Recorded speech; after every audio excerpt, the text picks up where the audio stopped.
মাত্র 200 টাকা খরচ করে ঘুরে আসতে পারেন এত সুন্দর একটা জায়গাতে। আজকে আমি আপনাদের এই জায়গাটারই সন্ধান দেব। আসসালামু আলাইকুম এভরিওয়ান। এত সুন্দর এই জায়গাটাতে ঘুরতে হলে কিভাবে যেতে হবে, কত টাকা খরচ হবে, আমি আপনাদেরকে এই ভিডিওর মাধ্যমে সব কিছু বলে দিব। আমরা আজকে আমার বড় বোনের ছেলের বার্থডে ছিল, সেই উপলক্ষে ভেবেছিলাম যে আজকে আমরা এইখানেই যাব। যারা টঙ্গীর আশেপাশে এরিয়াতে থাকেন তাদের জন্য এই প্লেসটা কিন্তু অনেক সুন্দর, তারা অবশ্যই ঘুরে আসতে পারেন। কথায় আছে না, কাছের মানুষ ট্রেন ফেল করে, আমারও বিষয়টা সেরকমই হয়েছে। এখানের আশপাশ থেকে অনেকবারই যাই আমি, এই প্লেসটা দেখি বাইরের থেকে যতটুকু দেখা যায় তার সাথে ভিতরে অনেক গুণ সুন্দর। আমি বুঝতেই পারিনি যে ভিতরে না ঢুকলে বুঝতে পারতাম না যে ভিতরটা এতটা সুন্দর হবে। আমার তো মনে হচ্ছে আমি কোনো দুবাইয়ের কোনো স্থানে এসেছি।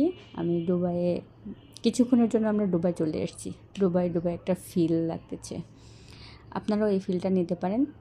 তাহলে আপনাদের কি করতে হবে, কোথা থেকে যেতে হবে, যারা টঙ্গীতে আছেন তারা টঙ্গী স্টেশন রোড থেকে আবদুল্লাপুরের বাস স্ট্যান্ড, অবশ্যই সবাই চিনেন, আবদুল্লাপুরের বাস স্ট্যান্ডের অপোজিট পাশে।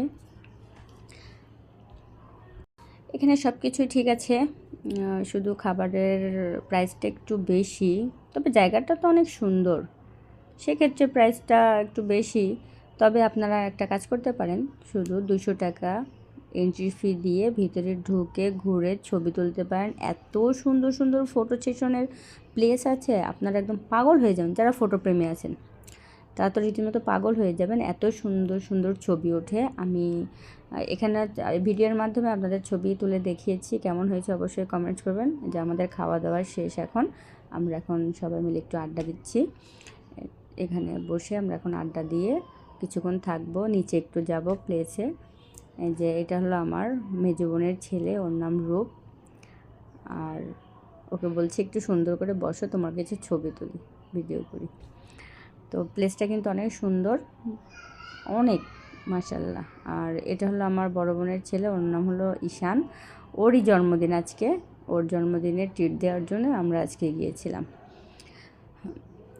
এখানে যাওয়ার পরে মাশাআল্লাহ আমার জায়গাটা এত ভালো লেগেছে যে কি বলবো। আর এই যে আমার পিচ্চি বেবিটা, ওকে বললাম কি বাবা একটুখানি স্টাইল দিয়ে হেঁটে আসো আমার সামনে, যেমন কথা তেমন কাজ, ওই স্টাইল দিচ্ছে।